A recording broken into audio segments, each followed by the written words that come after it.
Hello everyone, আজ আমি তোমাদের সাথে জনার ফেমাস মনোহরা রেসিপিটা শেয়ার করছি। দেখো বাড়িতেই কিভাবে বানিয়ে নিচ্ছি, একদম দোকানের মতন পারফেক্ট মনোহরা।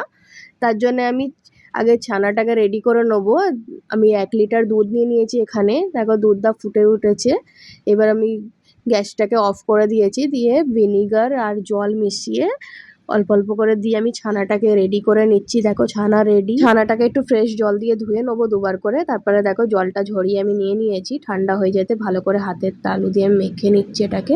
এইটাই মেন প্রসেস। এটাকে ভালো করে 5-7 মিনিট ধরে এইভাবে মেখে নিতে হবে, তবে মিষ্টিটা সফট হবে, খুব সুন্দর সন্দেশটা রেডি হবে। এবার দেখো একটা কড়াতে আমি নিয়ে নিচ্ছি 100 গ্রামের মতন চিনি নিয়ে নিয়েছি। অত অল্প একটুখানি, মানে চিনিটা খালি মেল্ট হওয়ার জন্যই জলটা দিতে হবে। দিয়ে চিনিটা মেল্ট হয়ে গেলে মেখে রাখা ছানাটাকে দিয়ে দেবো। দিয়ে ভালো করে দেখো এইটাকে মিক্স করতে হবে, ভালো করে মিক্স করতে হবে যাতে দলা না পাকিয়ে যায়। ছানাটাকে এইভাবে ভালো করে মিক্স করে নেবো। আর তার এর মধ্যে এবার ড্রাই ফ্রুট দিয়ে দেবো কিছু। কাজু আর পিস্তা কুচি করে রেখে দিয়েছি, দিয়ে দেবো। এটা অপশনাল, তোমরা দিলেও দিতে পারো, না দিলেও চলবে। আর অল্প করে একটু এলাচ গুঁড়ো দিয়ে দিলাম। দিয়ে ভালো করে অল্প একটু দিয়ে দিয়েছি, হাফ টিস্পুনের মতন। দিয়ে ভালো করে আমি মিশিয়ে নিচ্ছি কিছুক্ষণ। এবার আমি গুঁড়ো দুধ দিয়ে দেবো। এটা প্যাকেটের গুঁড়ো দুধ নিয়েছি, তোমরা যে কোনো নিতে পারো। এটা 1/4 কাপের মতন আছে। আমি ভালো করে দিয়ে মিশিয়ে নেবো। এবারে এইটাকে দেখো, এটা ভালো করে মিশিয়ে এটা শুকিয়ে যাওয়া অবধি ভালো করে মিশিয়ে নেবো। ভালো করে দেখো কড়া থেকে ছেড়ে আসবে, এইভাবে শুকিয়ে যাবে একটু, তারপরে নামিয়ে নেবো। দেখো কি সুন্দর হয়ে যাচ্ছে। একটু ভালো করে গাঢ় হয়ে যাবে, কড়া থেকে ছেড়ে আসবে। দেখো এইভাবে শুকিয়ে নিতে হবে, তবে সন্দেশটা ভালো হবে। এবার দেখো এটা আমি চাড়িয়ে রেখেছিলাম। কিছুক্ষণ ঠান্ডা হয়ে যাওয়ার পর এরকম ছোট ছোট গোল মনোহরার শেপ দিয়ে দিতে হয়, বলের মতন তৈরি করে নেবো। দেখো গোল এরকম সব রেডি করে নিয়েছি সন্দেশগুলো।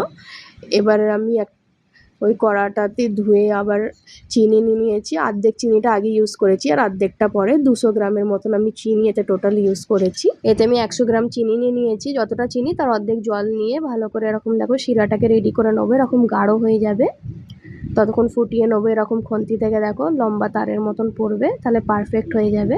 তারটা খুব বড় হয়ে পড়বে, তাহলে ভাববে রেডি হয়ে গেছে। এবার যে সন্দেশগুলো রেডি করে রেখেছিলাম, পাকিয়ে রেখেছিলাম, ওইগুলো দেখো চিনির শিরাতে দিয়ে দেবো। অল্প একটু ঠান্ডা হওয়ার পর দিতে হবে, কিছুক্ষণ ঠান্ডা হওয়ার পর, নয়তো সন্দেশগুলো গলে যাবে এতে।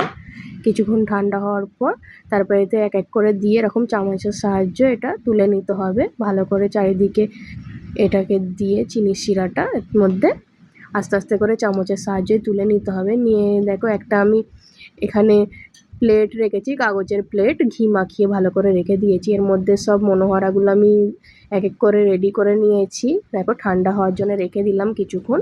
এবার ঠান্ডা হয়ে যাওয়ার পর দেখাচ্ছি। কিছুক্ষণ ঠান্ডা হয়ে যাওয়ার পর দেখো কি সুন্দর উঠে যাচ্ছে, এরকম এক এক করে উঠে যাবে। এতে ঘি ব্রাশ করে নিতে হবে, তবেই ভালো করে হবে। দেখো মনোহরাগুলো কি সুন্দর, দোকানের মতনই একদম পারফেক্ট। খুবই সহজ একটা মিষ্টির রেসিপি। তোমাদের কেমন লাগে একটু কমেন্ট করে জানাবে। আমার ভিডিও যদি ভালো লেগে থাকে লাইক শেয়ার করে আমি পাশে থেকেও। Thank you.